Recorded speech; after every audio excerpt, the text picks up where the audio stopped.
Bəli, biz az öncə müxtəlif istiqamətlərdə müzakirə apardıq və dedik ki, xüsusilə də Azərbaycanla Avropanın əlaqələri son illərdə genişlənir. Vaşinqton bəyannaməsindən sonra deyə bilərik ki, bu əlaqələr fərqli bir məcrayda keçib. Artıq həm Fransa, həm Almaniya, həm digər ölkələr bu reallıqları qəbul edirlər deyə öz açıqlamalarında da vurğulayırlar. Yəni Azərbaycanı təbrik edərək və yaxud da zəng eləyərək. Yeri gəlmişkən Azərbaycanın Xarici İşlər Naziri Ceyhun Bayramov da Viyanada keçirilən ATƏT Nazirlər Şurasının iclası çərçivəsində müxtəlif şəxslərlə görüşür. Həm Fransadan olan, həm digər ölkələrdən olan və bu danışıqlar əsnasında Azərbaycan-Ermənistan münasibətlərinə də toxunulur. Hazırda elə Viyanadan bağlantımız olacaq. Siyasi şərhçi və beynəlxalq hüquq üzrə ekspert Əhməd Şahidov suallarımızı cavablandıracaq. Əhməd bəy, hər vaxtınız xeyir olsun. Hər vaxtınız xeyir olsun. Əhməd bəy, Viyanada kifayət qədər belə kritik görüşlər keçirilir deyə bilərik. Çünki Ceyhun Bayramovun bir sıra rəsmilərlə görüşləri icra olunub. Azərbaycan-Ermənistan münasibətlərinə dair önəmli detallar danışılıb. İstəyərdik ki, elə hansı yeni xəbərlər var? Həm oradan sizdən buna dair informasiyaları alaq, həm də hazırki proseslər, aparılan müzakirələr hansı mənzərəni ortaya qoyur? Buna dair şərhlərinizi eşidək. Bəlkə Narxan, mən Dair və 24 izləyicilərini Avstriyanın paytaxtı Viyana şəhərindən salamlayıram. Bugün burada Hofburg sarayında ATƏT Nazirlər Şurasının 32-ci iclasının ikinci günüdür. Bir neçə dəqiqədən sonra iclas ölçüsünə davam edəcək və dünən səhər saatlarından başlayaraq axşama qədər ATƏT üzvü olan 57 ölkənin və 11 tərəfdaş ölkənin Xarici İşlər Nazirləri bu toplantıda iştirak edirdi və gözlənildiyi kimi ATƏT-in tarixində bir institut olaraq, bir təşkilat olaraq ən kritik, ən həlledici bir məqama təsadüf edir bugünkü iclas. Çünki ATƏT-in özünün gələcək fəaliyyəti müzakirə olunur. Tam və ya qismən şəkildə ixtisarlar bugün gündəmdədir. Çünki ilk dəfədir ki, ATƏT tarixində ATƏT-in gələn ilki, növbəti ilki büdcəsi hələ də formalaşmayıb. Bununla bağlı konsensus əldə olunmayıb. 2027-ci ildə ATƏT-ə sədrlik edəcək ölkənin seçilməsi ilə bağlı üzv ölkələri arasında fikir ayrılığı var və ATƏT-ə daxil olan bir neçə alt qurumu, xüsusən də Demokratik Təsisatlar və İnsan Haqları Bürosu, Media Azadlığı üzrə nümayəndəlik kimi ofisi və digər alt qurumların fəaliyyətinin tam və ya qismən şəkildə ixtisar olunacağı gözlənilir.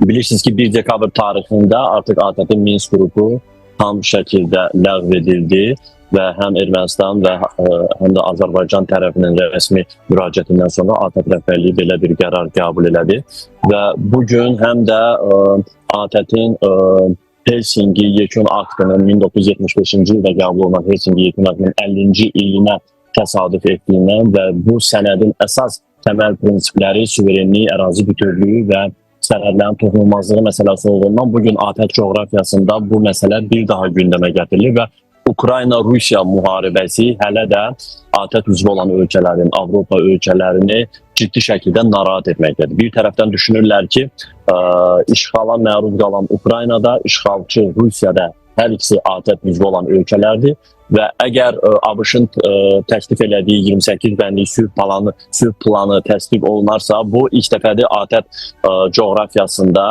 ərazilərin dəyişdirilməsi, sərhədlərin dəyişdirilməsi və de facto suverenliyin itirilməsinə razılıq kimi qəbul olunur. Bu yüzdən ATƏT üzvü olan ölkələr, xüsusən də hazırda sədrliyini apardığı Estoniyanın Xarici İşlər Naziri, arxasınca Almaniya, Fransa, Böyük Britaniya, Kanada və digər ölkələrin Xarici İşlər Nazirləri heç bir halda Ukraynanın ərazi bütövlüyü və sərhədlərinin toxunulmazlığı, suverenliyi üzrə güzəştin yol verilməz olduğunu bildirdilər və bu ATƏT coğrafiyasında negativ bir president yarada biləcəyini və əgər Avropa ATƏT üzvü olan bir ölkənin sərhədləri zor gücünə, hərbi yolla dəyişdirilirsə, bu gələcəkdə Avropanın özünün parçalanmasına, müharibə mərkəzinə çevriləcəyinə gətirib çıxaracaq və ATƏT-in özünün bir təşkilat olaraq öz təməl prinsiplərinə əməl etmədikdə parçalanmasına gətirib çıxaracaq. Bu baxımdan bir gərginlik var idi, narahatlıq var idi. Rusiya tərəfinə daha çox sanksiyaların tətbiq edilməsi ilə bağlı çağırışlar eləyirdi. Amma diqqəti çəkən məqam odur ki, Amerika Birləşmiş Ştatları nə də Rusiya bugünkü Xarici İşlər Naziri toplantısında Xarici İşlər Nazirləri Marco Rubio və Sergey Lavrov səviyyəsində təmsil olunmurdu. Amerika Birləşmiş Ştatlarının Dövlət Departamentinin rəsmisi təmsil eləyirdi və çıxış elədi. Bu, həm də ATƏT rəhbərliyində Avropa ölkələrində bir narahatçılıq yaratdı ki, nəyə görə Rusiyanı başa düşdük, Rusiya işğalı həyata keçirən bir ölkədə, amma Amerika Birləşmiş Ştatları ATƏT-in Nazirlər Şurası toplantısına öz nazirini, yəni dövlət katibini göndərmir. ATƏT artıq Amerika Birləşmiş Ştatları üçün prioritet bir təşkilat deyil deyə narahatçılıq var. Amma müsbət cəhətlər ondan ibarət idi ki, istər Estoniyanın baş Xarici İşlər Naziri olsun, istər Almaniya, Fransa, Böyük Britaniya, Lüksemburg, İsveçrə Xarici İşlər Nazirləri öz çıxışlarında Azərbaycan-Ermənistan arasında əldə olunan sülh sazişinin böyük bir uğur kimi qiymətləndirdilər və belə bir ifadə işlədildi ki, ATƏT coğrafiyasında bütün bu böhranlara, münaqişələrə baxmayaraq 2025-ci ilin ən uğurlu, ən sevindirici hadisəsi Cənubi Qafqazda sülhün əldə olunması, Azərbaycan-Ermənistan arasında sülhün paraflanmasıdır ki, buna görə Amerika Birləşmiş Ştatlarına, habelə Azərbaycan və Ermənistan rəhbərliyinə bir daha təşəkkürünü bildirdilər və bu sülh prosesinin daha da intensivləşməsini və ATƏT ölkələrinin, ATƏT rəhbərliyinin bu prosesə öz töhfələrini verməyə hazır olduğunu bildirdilər. Azərbaycanlı nazir Ceyhun Bayramov da çıxışında sülh prosesindən danışdı, Ağ Evdə əldə olunmuş sülhün artıq inkişaf elədiyini, Azərbaycanla Ermənistan arasında infrastrukturun, tranzit yollarının açıldığını bildirdi və artıq iki xalq arasında, cəmiyyət arasında etimad mühitinin formalaşması istiqamətində addımlar atıldığını bildirdi. Eyni zamanda nazir Ceyhun Bayramov Ermənistan tərəfinin də müəyyən addımlar atmalı olduğunu, xüsusən də Ermənistan konstitusiyasına dəyişikliklər edilməli, orada Azərbaycanla bağlı ərazi iddialarını özündə ehtiva edən elementlərin çıxarılması olduğunu bildirdi və ATƏT rəhbərliyinə də bir daha təşəkkürünü bildirdi ki, ATƏT-in Minsk qrupu buraxıldı. Ermənistan səfiri Ararat Mirzayan da öz çıxışında yenə Azərbaycan-Ermənistan arasında sülh prosesinə toxundu. Azərbaycana ayrıca təşəkkürünü bildirdi.